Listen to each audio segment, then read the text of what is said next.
नमस्कार दोस्तों, आज हम लेके आए हैं सी टेट का टॉपिक। सी टेट का टॉपिक ले आने का मतलब है सी टेट ने एग्ज़ाम बहुत अच्छा कंडक्ट करवाया। एग्ज़ाम के साथ साथ जो भी काम कर रही है बहुत बढ़िया तरीके से कर रही है। लेकिन ये देखिए कि सी टेट इतना एग्ज़ाम टफ लिया, उसका वजह क्या रहा, क्यों आखिर इतना टफ एग्ज़ाम लिया, उसका वजह भी है। दोस्तों देखिए उसको वजह को क्या है। सबसे पहले जानने के लिए आप ये देखिए कि जब रिज़ल्ट जारी हो जाने के 1 सप्ताह 15 दिन के बाद भी ये नोटिस निकाल रहे हैं कि अगर आपको कन्फ्यूजन है किसी तरह के क्वेश्चन प्रश्न में तो आप 500 रुपये दे के शुल्क देकर आप उसे चैलेंज कर सकते हैं या सुधार करवा सकते हैं। आप बताइए 15 दिन के बाद भी ये रिपोर्ट जारी कर रहा है ये सॉलिड संस्था, लेकिन कुछ लोग इसको ख़राब करने में लगे हुए हैं। जैसे अंदर से सेंधमारी करना। सेंधमारी करने का कारण ही है कि हम लोग का जो एग्ज़ाम है वो बहुत टफ लिया गया। सेंधमारी करने का वो वजह जो दिखाते हैं हम आपको, देखिए। सेंधमारी का ही नतीजा है कि ये देखिए 2-2 लाख में बिकते थे पटना के 20 ऑनलाइन सेंटर। सर्वर में चोर कनेक्शन डाल लेते थे, सेट कंप्यूटरों से जोड़ते थे दूसरे से पेपर सॉल्व। और उसका कारण यही है कि यहीं से जो एग्ज़ाम का टफ आने का कारण यही है कि एग्ज़ाम बहुत टाइट होने का। और रियल मानिए या नहीं मानिए, लेकिन 2-2 लाख में बिकते थे, इस वजह से ही इतना एग्ज़ाम टाइट लिया गया। अब बताइए गलती उसका नहीं है जो पढ़ रहा, गलती उसका है जिसने ये सेंधमारी किया, लेकिन सज़ा सबको भुगतना पड़ा। आप सोचिए कि इतने विद्यार्थी 14 लाख में मात्र 14 लाख 16 लाख विद्यार्थी है। आप बताइए 15 लाख 1 पेपर में और 15 लाख 2 पेपर में। अब बताइए 29 लाख विद्यार्थियों में मात्र 4 लाख पास करना कितनी बड़ी पर समस्या खड़ी हो गई है। आप बताइए इसका सबसे बड़ा कारण क्या है। सबसे बड़ा कारण यही है। आप सोचिए कि 29 लाख का 14 लाख कितना हो गया, 29 और 14 29 लाख। अब बताइए उसमें से मात्र 4 लाख पास किया है। 4 लाख पास करने का मतलब समझिए कि कितना बच्चों लोगों को परेशानी है। हम ये नहीं करें कि आप एग्ज़ाम मत लीजिए, आप एग्ज़ाम लीजिए, लेकिन आप ऐसा लीजिए कि ताकि पढ़ने वाला व्यक्ति पास हो। अब बताइए कि 29,000 बिहार में मात्र पास किया है, 4 लाख पूरा भारत में पास किया। अब बताइए एग्ज़ाम कितना हार्ड एग्ज़ाम था। आप खुद सोचिए एग्ज़ाम इतना टफ लेने का क्या ज़रूरत था।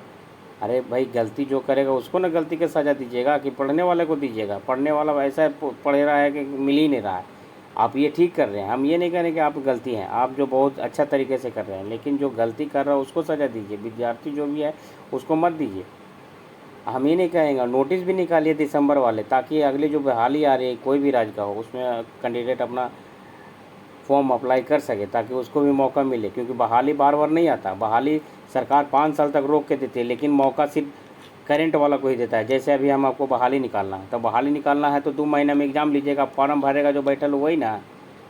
मान लिया फिर फेल हो गया, फिर बहाली निकालिएगा तो फिर भी सी टेट निकलेगा ना जी, एस टेट निकालिएगा ना, सब यूपी टेट निकलेगा ना, तो वो फॉर्म निकालेंगे नहीं तो कैसे होगा बताइए।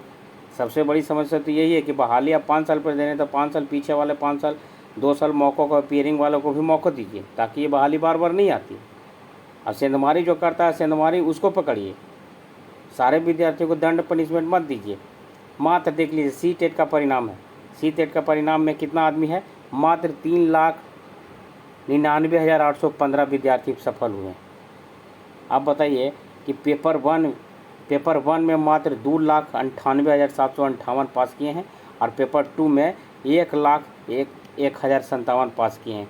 और जबकि करीब बिहार से करीब 4.20 लाख विद्यार्थी अधिक शामिल हुए थे। 4.20 लाख अधिक अभ्यर्थी शामिल हुए थे। 3 लाख और द्वितीय पेपर में करीब 1.20 लाख अभ्यर्थी शामिल हुए। इसमें से मात्र 24,000 और दूसरे में मात्र 5,000 अभ्यर्थी पास हुए। अब बताइए ये रिजल्ट का मतलब है 5-5 लाख में मात्र 4-4 हज़ार और 5-5 हज़ार का रिजल्ट दीजिएगा, तो क्वेश्चन का आप अंदाज़ा लगाइए कितना टफ होगा। इस तरह से नहीं होना चाहिए। ऐसा एग्ज़ाम लीजिए, कम से कम एग्ज़ाम तो ऐसा लीजिए कि कम से कम ऊपर से आइए। आप इतना समुद्र में गहराई तक मत जाइए। विद्यार्थी भी है, उसको पढ़ना एक तरह का नहीं रहता है। सारे सवालों को देख के पढ़िए। विद्यार्थी क्या है, 5 साल से बैठे हुए विद्यार्थी कितना पढ़ रहा है नहीं पढ़ रहा है, सब सोच के लीजिए। बहाली लेने से नहीं होता है, पास करवाने से। आपका एग्ज़ाम में क्वालिफाइंग मार्क्स है 82.82% मार्क्स होना पास के लिए, 90% होना चाहिए जनरल के लिए और 80% होना चाहिए। ये कट ऑफ मार्क है। आप बताइए, अगर इसको आप नहीं करिएगा कम, थोड़ा सा इसको भी कम कीजिए ताकि अदर स्टेट में जो राज्य हैं उनको भी थोड़ा सहूलियत मिले। बहाली निकाल देते हैं, उतना आदमी नहीं पहुंच पाता है। सबसे बड़ा कारण है यही। थोड़ा सा जो कट ऑफ मार्क है उसको नीचे लाइए। 50% है, उसको 45% कीजिए। 60% से कम करिए उसको, बाद में देखिए विद्यार्थी कितना पास होता है नहीं होता। ये सब देख के थोड़ा सा काम कीजिए। पढ़ने वाला विद्यार्थी बहुत है, ऐसा नहीं है पढ़ने वाला नहीं है, लेकिन जो कार्रवाई जो गलतियां करता है उसको सज़ा दीजिए, तो वो सज़ा आप लोग देते नहीं हैं। दीजिए उसको जो सज़ा करता है, जो सेंधमारी करता है। थैंक यू, नमस्कार। अगर अच्छा लगा हो तो लाइक, सब्सक्राइब, कमेंट जरूर करें।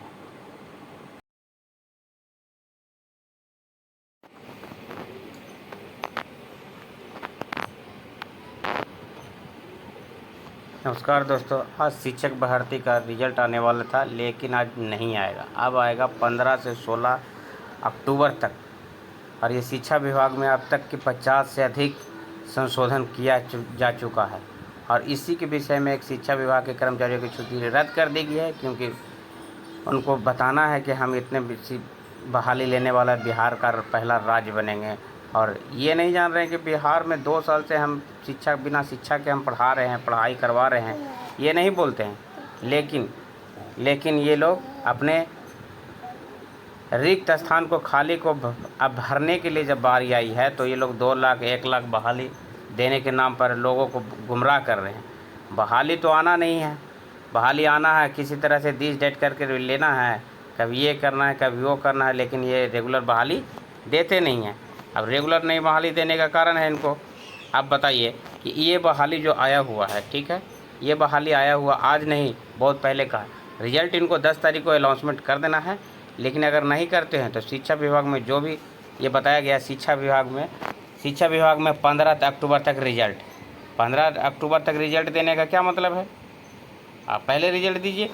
लेकिन ये लोग क्या करेंगे? नहीं, कुछ ना कुछ अटकाएंगे। अटकाने का कारण क्या है? सरकार के हाथ में दोनों हाथ में लड्डू। एक तरफ आप रिजल्ट नहीं दे रहे हैं, एक तरफ एग्जाम टाइट ले रहे हैं, दूसरे तरफ कोर्ट जा रहे हैं। अब दोनों का मामला पेंडिंग में है। आप बताइए हमको कि आप लोग कैसे काम कीजिएगा? आप लोग को विश्वास इसके सरकार के ऊपर हो रहा है? अगर हो रहा है तो हमें बताइए, कमेंट करके बताइए कि हमें विश्वास हो रहा है। लेकिन नहीं, लोग इनसे